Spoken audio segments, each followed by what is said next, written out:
Белгечлеге боюнча икътисадчы болгон Руслан Низамов 2 ел элек турмушунда кардинал карарга келе, ички ишлер бөлүгүнө урнаша, махсус укуларны тамамлый. Работаю участковым. Шикерчилер микрорайонунда участковый болуп иштейм. Миңа ишим шул яга белән ошый. Гел кишилер белән аралашырга туры килә. Аларга проблемаларын шишерүдә ярдәм итәргә. Шуңа да үземне халыкка хезмәт итүдә, закон буенча яшәүдә таптым дип саныйм. Һәм Нурлат бүлеге коллективы шундый сәләтле кадрларга бай дип башлады чыгышын бүлек җитәкчесе Хафиз Нургатин. Узган елда райондагы оператив хәлнең тотрыклы булуы да шул хакта сөйли.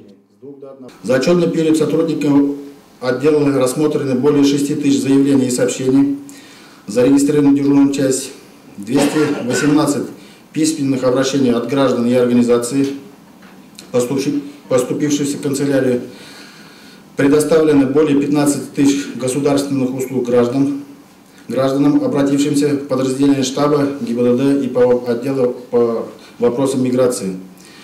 Согласно комплексной оценке деятельности территориальных ОВД Республики Татарстан, по итогам работы за 12 месяцев 2017 года отдел занял 4-е место среди 9 отделов внутренних дел первой категории. Ләкин нишкә җирләрдә юк түгел. Әйтик, үткән елда аңлы рәвештә эшләнгән үтерүләр саны арткан. Участок уполномоченныйлары эшенә дә шелтә белдерелде. Профилактик эшнең сүлпәнлеге көнкүреш шартларында кылынган җинаятьләрнең үсүенә китергән. Мошенниклык очраклары буенча эшләүче белгечләрне дә әле мактап булмый. Андый җинаятьләр 40%-ка арткан.